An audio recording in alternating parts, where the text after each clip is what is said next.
This evening is my grandfather, Alav Shalom's 35th yahrzeit. His name was Henry Creditor.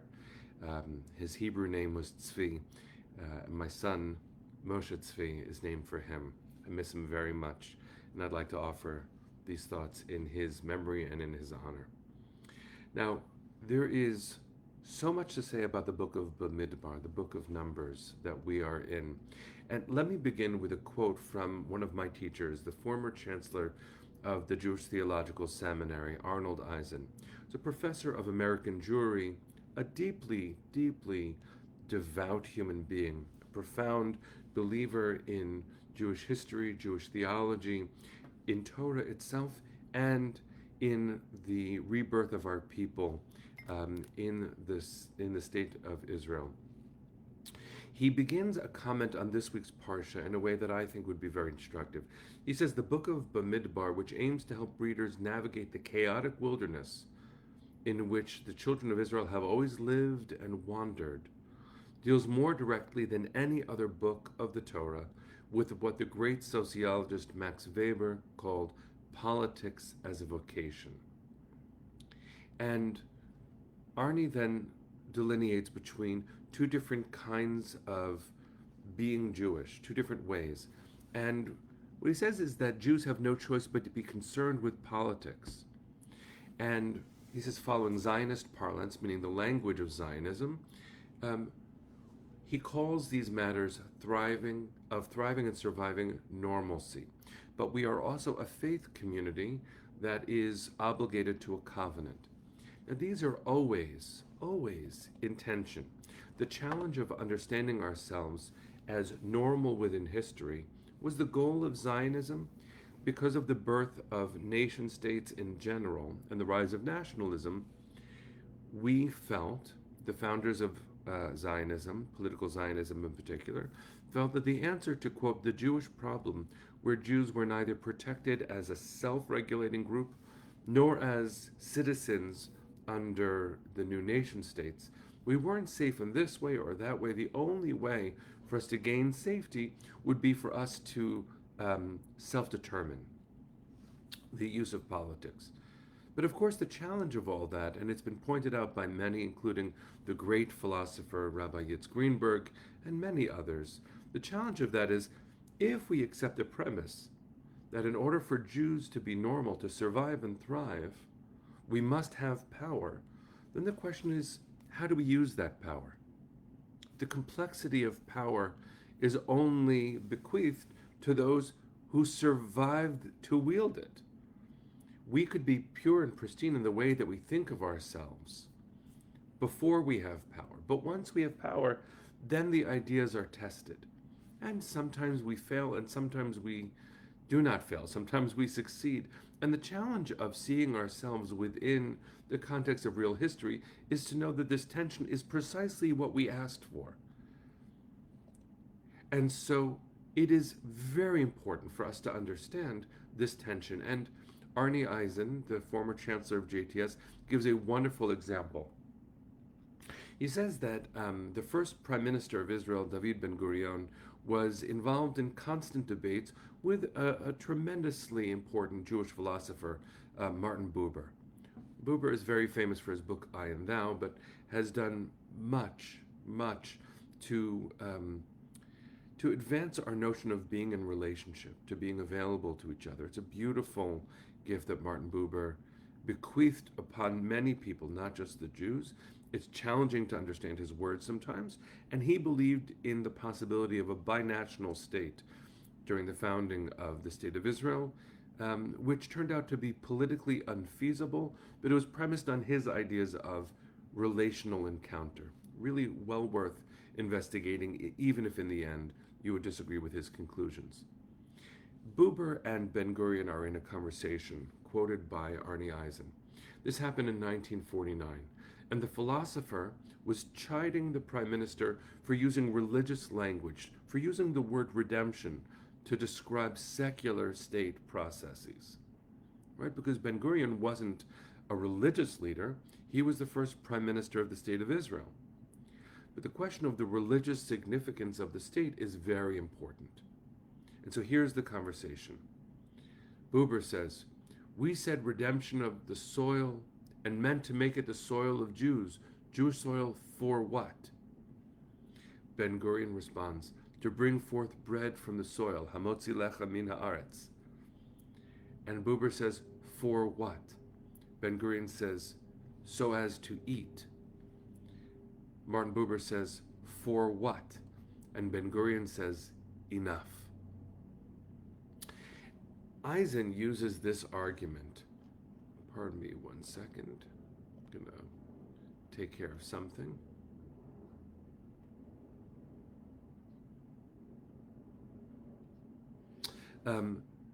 Eisen uses this argument to describe that the prime minister and the philosopher are having a debate that we all must continue to have, which is, how normal do we allow ourselves to be? Do we understand that this experiment in Jewish self-determination is actually something that would have been unfathomable during our journey through the desert? We couldn't possibly have imagined that we would have the chance to live forward and to fail and succeed as a nation once again. This is a beautiful challenge that we asked for, and we rarely get it 100% right. But what is really important for us to understand is Buber's question, "For what?" is a question for us all to investigate ourselves. Our goal as a people must be for the sake of moving our destiny forward, carrying our values forward, but remembering that covenant does two things. Covenant obligates us, one Jew to the next, wherever we find ourselves in the world. We are obligated to our people, and covenant obligates us to our values. Both must be true. So when those are in conflict, we have a complicated dynamic in front of us, which is to understand that we are here as a people to live our values forward and to always stand as a community, as a people, in defense of those values. We are a people, which means if we feel that the state of Israel is not making good on the commitments that we believe must be held up, we should find a way to articulate that, but never at the expense of our family's welfare. And given the dynamic right now that the Jewish world understands itself to be in, this is a supreme challenge. Some of you know that I've been in dialogue in public, writing essays back and forth about the Jewish Theological Seminary where I received ordination in 2002, which feels both very recent and a very long time ago, to invite the President of Israel, Isaac Herzog, a beloved teacher to so many of us, a good friend to our community. JTS invited Herzog to give the commencement address at JTS this coming season. And a few undergrads, 6 undergrads at JTS, protested the choice of President Herzog, accusing him using language that anti-Zionists use. Now, these students themselves are not anti-Zionist. They're part of a school that has a very solid record of supporting the state of Israel. There is a JTS branch in Israel. Many of the leaders in Israel are products of JTS. There's no question that JTS, through its history, has come to a position of very firm devotion to the welfare of the state of Israel, as well as the Jewish world at large. But because of the heat of this moment, what the students did is open up attacks on the Jewish community. Because what President Herzog represents is not a political position within the state of Israel. President Herzog represents the state of Israel. And to suggest that he should not be a commencement speaker is a severe, severe mistake. Because, as Weber points out, in Politics as a Vocation, and Chancellor Eisen of the seminary 2 chancellors ago pointed out as well, we have no choice but to be political. But the covenant requires us not only to affirm the faith, but also the welfare of the people. Because as Ben Gurion responded to Martin Buber, we are here to plant so that we might eat.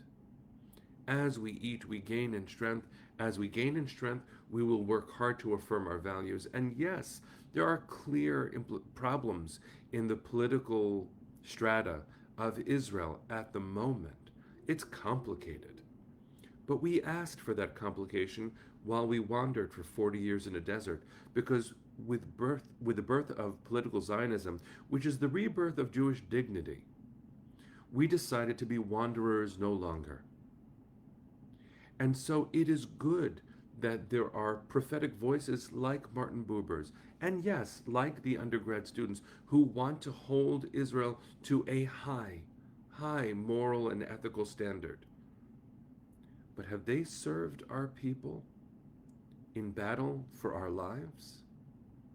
Have they farmed the land to make bread to feed our children who have been running for bomb shelters for a very long time? It is a luxurious position that these undergrad students have. I myself am a graduate of Liss College, the undergraduate program between JTS and Columbia and Barnard. And I am disappointed. I am disappointed that these students felt the need to protest the presence of Israel at commencement. And I'm so sad that the president of Israel decided, because of all of this, not to come.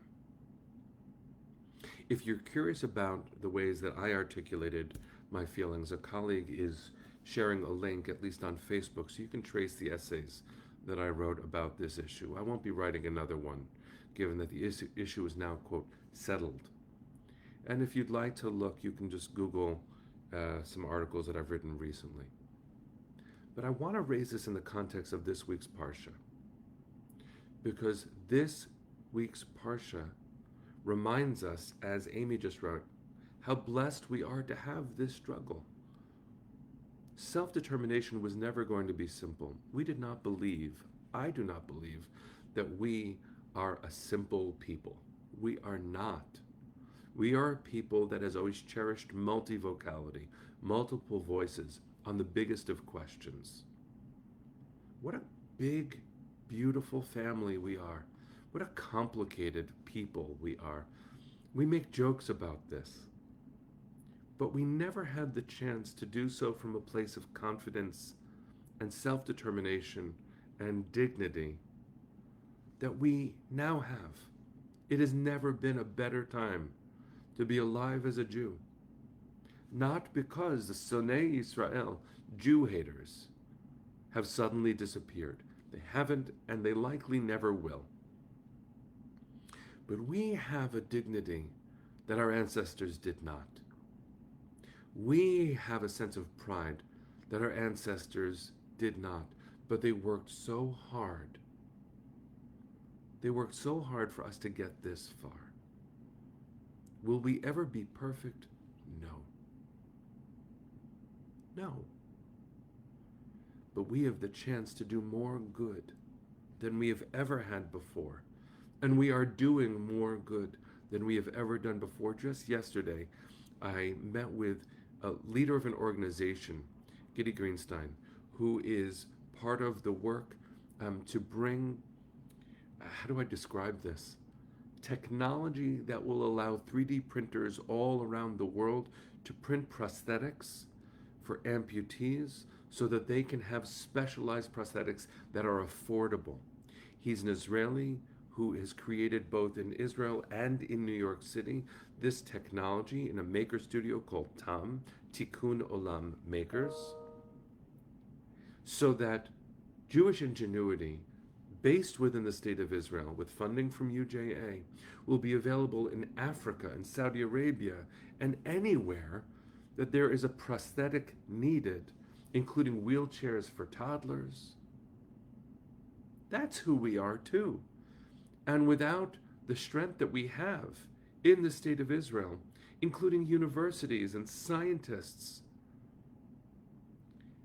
we would never be able to give these gifts. One of the profound dreams of early Zionists would be that we would go home and develop our own capacity to make ourselves a contribution, which is a way in a modern world of following Abraham's call.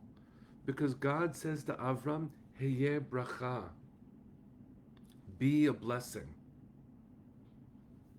Be a blessing. And of course, what is the need for these prosthetics? What prompted it is Israelis, including Jews, Druze, and others, fighting for the safety of our family.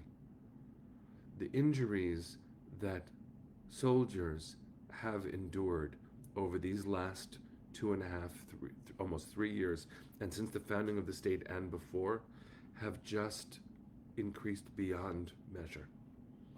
But we decided, while taking care of our children who have been protecting us, to extend that gift to the entire world, because that's what Israel is.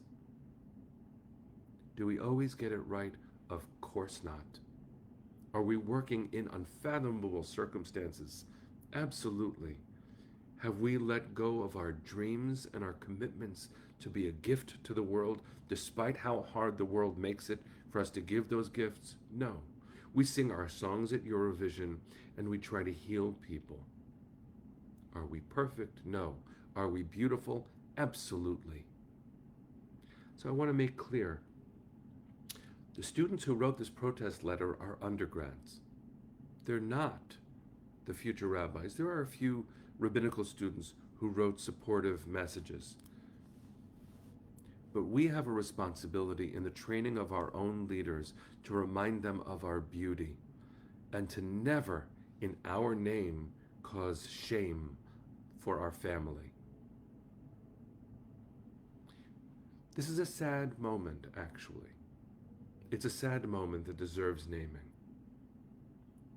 Because our imperfection should never be a source of excommunication. We are human. We don't always get it right. To pretend that we do would be blind. We're not. We know. A state inquiry in terms of October 7th is a way of holding ourselves accountable. Holding soldiers accountable when they do not counter extremist settler violence is also a problem. But that is not who we are. Those are mistakes we make that are demanding accountability. But we are a people who believe in accountability. Because we knew we needed power, we never presumed we'd be immune to corruption. We're people. Even Ben-Gurion, who was fighting for all of this,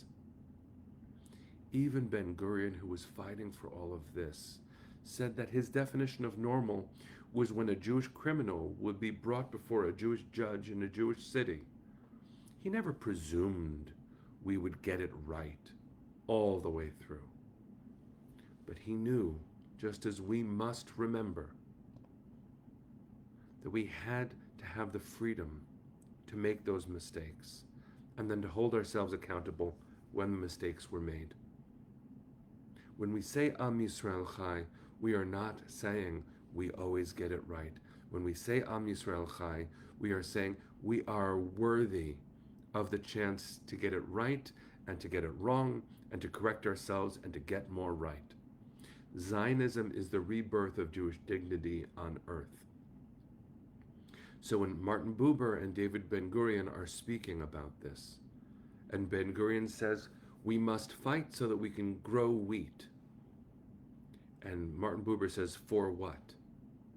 And then Ben-Gurion says, so that we can feed our people. And then Martin Buber says, for what?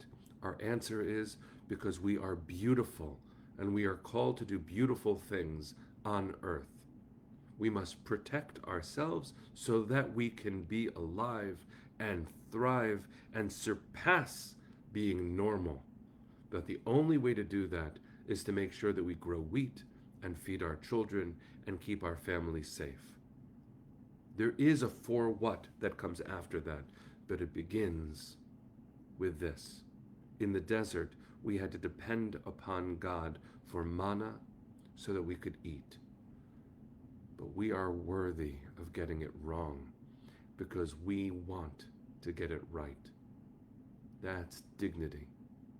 And anyone who rejects our right to be because we sometimes get it wrong is deeply misguided.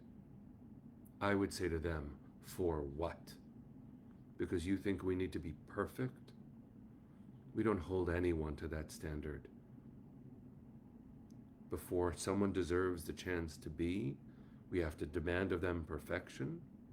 There's only one to be held to that standard. That is beyond human. May we be blessed to train our leaders more correctly, reminding them of the heart of our people, of the love that every Jew is obligated to show the heart of our people. A body in need of tending needs a whole heart. That's who we are. So let's breathe. Let's double down on our commitment to having Nefesh Yehudi Homiyah, a heart that yearns, a Jewish heart that yearns. Liot Am Chofshi Be'artzenu, to be a free people in our land. A free people is not a perfect people. We've got work to do, but that's a blessing. Let's send our hearts to the east. Really send our hearts to the east. Send love.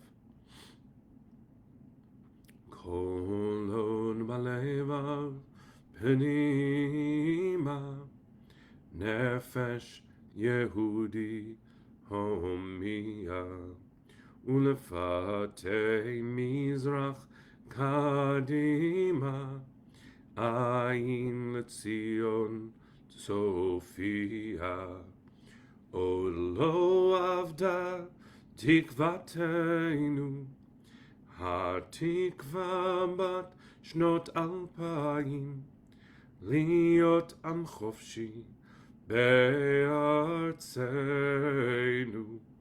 Eretz Zion v'Yerushalayim, liot am chofshi Be'artzenu, Eretz Zion v'Yerushalayim.